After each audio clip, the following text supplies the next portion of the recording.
بسم الله الرحمن الرحيم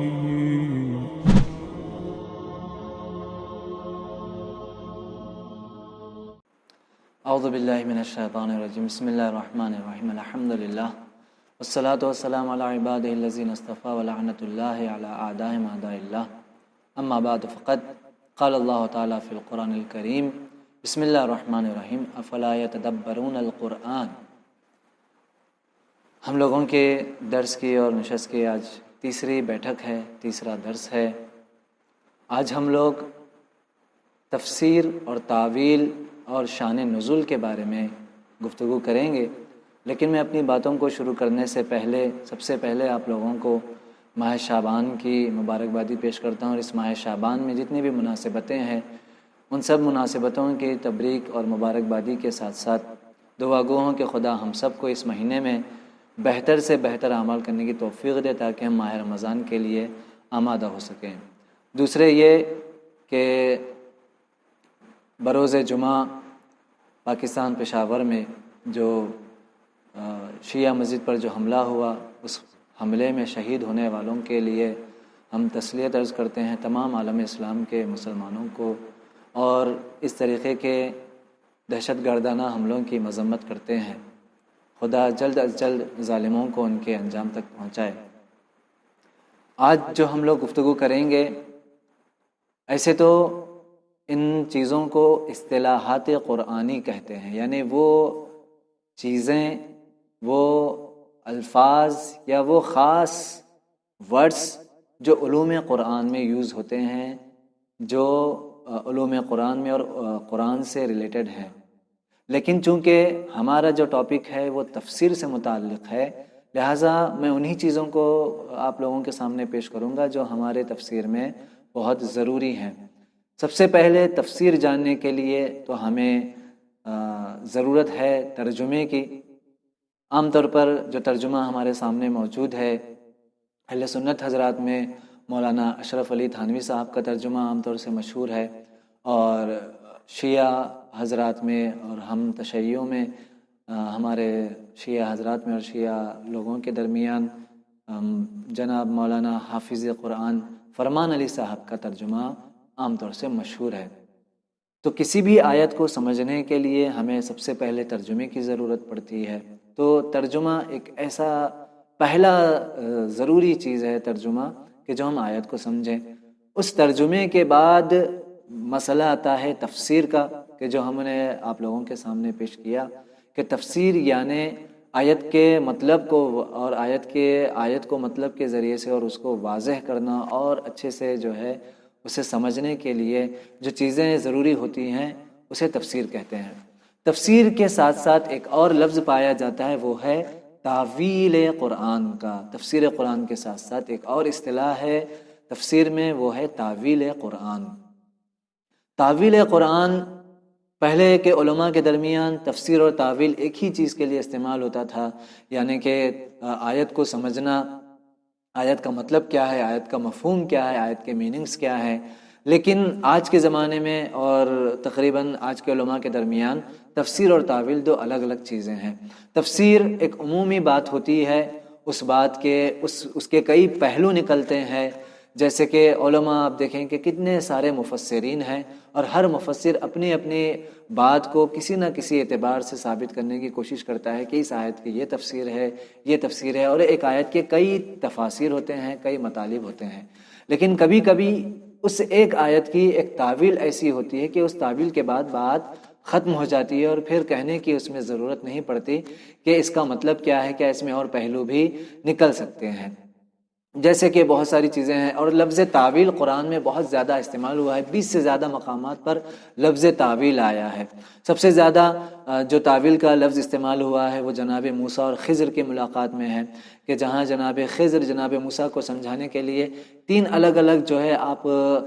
کاموں کو انجام دیتے ہیں، جن کا مطلب جناب موسیٰ کو واضح نہیں ہوتا، اور جناب خضر آخر میں کہتے ہیں کہ سَنُنَبِّئُكَ بِتَأْوِيلِ مَا لَمْ تَسْتَطِعْ عَلَيْهِ صَبْرًا، میں ابھی تمہیں ان چیزوں کی، ان ساری باتوں کی تعویل بتاؤں گا کہ جن کے اوپر تمہیں صبر نہیں ہوا۔ تو یہ تعویل کا لفظ یہاں پر استعمال ہوا۔ جناب یوسف کے قصے میں تعویل کا لفظ استعمال ہوا، کہ جناب یوسف کہتے ہیں کہ یہ خواب کی تعبیر میں تمہیں بتاؤں گا. یعنی تعبیر یعنی سیدھے سیدھے الفاظ میں بیان کر دینا اور پھر اس میں واضح طور پر بیان کر دینا کہ جس کے بعد پھر یہ نہ کہا جائے کہ اس کا اور کیا مطلب نکل سکتا ہے اور اس کے کیا مفہوم نکل سکتے ہیں. تعویل جب بیان کر دی جاتی ہے تو اس کے بعد پھر مطلب یا اس کے اور کیا پہلو نکلتے ہیں یہ کہنے کی اور سامنے والے کو اس کی ضرورت نہیں ہوتی. لیکن تفسیر میں ضرورت ہوتی ہے کہ جب کسی آیت کی تفسیر کی جاتی ہے تو یہ مفسر یہ نہیں کہتا کہ یہی بس آخری تفسیر ہے، نہیں، اس کے اور مطالب اور مفاہیم نکلنے کے پہلو رہتے ہیں اور اس کی کئی جہتیں ہو سکتی ہیں. لیکن تعویل جب بیان کر دی جائے، جیسے جناب خضر نے جناب موسیٰ کو بتلایا کہ یہ جو میں نے کشتی میں سوراخ کیا تھا اس کی تعویل یہ تھی کہ یہ بادشاہ اس کشتی کو لوٹنا چاہ رہا تھا اور میں نے اس میں نقص کر کے اس میں عیب ڈال کر میں نے کشتی والوں کو اور صاحب کشتی کو میں نے اس کی ملکیت محفوظ کر دی. تو یہ تعویل ہوتی ہے جس کے بعد پھر سامنے والے کو کوئی احتیاج اور وہ نیازمند نہیں رہتا ہے اس بات کا کہ اور اس کے کیا مطلب نکل سکتے ہیں. اس میں اور ایک بہت ساری اور اچھی سے مثال ہے کہ جب پیغمبر اکرم حضرت محمد مصطفیٰ صلی اللہ علیہ وآلہ وسلم نے ارشاد فرمایا کہ من کنت مولا فہذا علی مولا، یہ بیان کرنے کے بعد غدیر خم کے اس واقعے کے بعد بہت سارے لوگوں نے پوچھا کہ کیا مطلب ہے اس کا اور کیا مطلب ہو سکتا ہے. تو پیغمبر اکرم نے ارشاد فرمایا کہ میں جس کا نبی ہوں، من کنت مولا، یعنی مولا سے مراد پیغمبر نے فرمایا کہ میں جس کا نبی ہوں یا جس کے لیے میں نبی ہوں، علی ان کے لیے امیر ہیں، علی ان کے لیے حاکم ہیں، ان کے اوپر ان کے لیے سرپرست ہیں. تو یہ مطلب یہ ہے کہ تعویل آنے کے بعد، اسے تعویل کہتے ہیں علماء، تعویل آنے کے بعد پھر کوئی شبہ نہیں رہ جاتا، یہ تعویل ہے. اور آج آخری بات میں شان نزول کے بارے میں کہوں گا کہ تفسیر میں ایک سب سے اہم پہلو رکھتا ہے، وہ ہے شان نزول کا. شان نزول یعنی آیت کب نازل ہوئی تھی، کس موقع پر نازل ہوئی تھی، اس آیت کا بیک گراؤنڈ کیا ہے، کسی نے کوئی سوال پوچھا تھا تو آیت نازل ہوئی تھی یا ایسے ہی آیت نازل ہو گئی تھی، یا کوئی خاص واقعہ ہوا تھا تو آیت نازل ہوئی تھی. شان نزول کے اعتبار سے علماء کے درمیان، ایسے تو علماء اہل سنت کے درمیان بہت سارے شان نزول ہیں، لیکن علماء تشیع کے نزدیک 400 سے زیادہ، تقریباً جو 600 سے زیادہ، جو 6000 سے زیادہ جو آیتیں ہیں ہمارے پاس، اس سے زیادہ ان آیتوں میں صرف 400 سے زیادہ ایسے مقامات ہیں کہ جہاں پر شان نزول ہے. جیسے لوگوں نے آ کر پوچھا پیغمبر اکرم سے کہ آپ کہتے ہیں کہ آپ بہت کچھ جانتے ہیں پرانے واقعات کے بارے میں، چلیے بتائیے ذوالقرنین کا واقعہ کیا ہے. تو پورا سورہ نازل ہو گیا، آیتیں نازل ہوئی کہ یسألونک عن ذی القرنین، اے پیغمبر یہ آپ سے ذوالقرنین کے بارے میں پوچھتے ہیں. تو یہ خاص واقعہ یا خاص سوال کہ جس میں کوئی خاص پہلو ہے اور یہ کہا گیا ہو کہ لوگوں نے یا تو سوال کیا ہے یا پھر کوئی خاص واقعہ ہوا ہے. جیسے سورہ فتح کا نزول کہ جہاں خداوند عالم نے پیغمبر اکرم کو فتح مکہ کے بعد یہ سورہ نازل ہوا اور کہا کہ بسم اللہ الرحمن الرحیم انا فتحنا لک فتحا مبینا، ہم نے تمہیں فتح مبین عنایت کی ہے. تو یہ خاص ایسے موقع ہوتے ہیں کہ جہاں پر اسے شان نزول کہا جاتا ہے.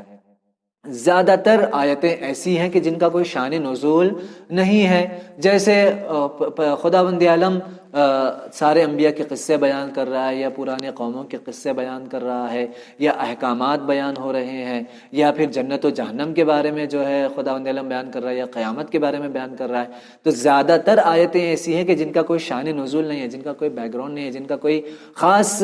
موقع نہیں ہے. بہت کم ایسے موقع ہیں کہ جن میں شان نزول پایا جاتا ہے. لہٰذا یہ 3 چیزیں تفسیر کے لیے ضروری ہیں: خود ترجمہ کا جاننا کہ ترجمہ کیا ہے، اس کے بعد تفسیر یعنی اس کے کیا مطالب نکلتے ہیں، اس کے بعد تعویل. اور تعویل ضروری ہے کہ ہر آیت کی جو ہے تعویل ہو. خاص آیتوں کی جو ہے تعویلیں ہوتی ہیں، ہر آیت کی کوئی تعویل نہیں ہوتی. یہ علماء کہتے ہیں. باقی کچھ علماء اور ہمارے پاس حدیثیں ایسی ہیں کہ جو ظاہر ہوتا ہے وہ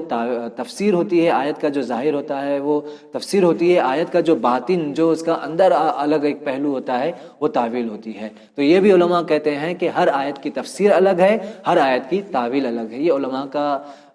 نظریات ہیں. اور اس کے بعد تفسیر کے لیے شان نزول ہے کہ میں نے عرض کیا کہ علماء کے درمیان یہ طے ہے کہ ہر آیت کی شان نزول نہیں ہے، بلکہ خاص کچھ ایسی آیتیں ہیں کہ جن میں کوئی خاص موقع تھا کہ آیتیں نازل ہوئی، یا صحابہ نے پوچھا یا پھر یہودی علماء یا عیسائی حضرات نے پوچھا کہ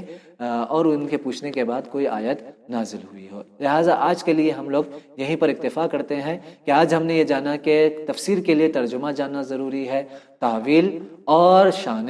نزول۔ خداوند عالم سے یہ دعا کہ خدا ہم سب کو قرآن سمجھنے اور اس پر عمل کرنے کی توفیق عنایت فرمائے۔ والسلام علیکم ورحمۃ اللہ وبرکاتہ۔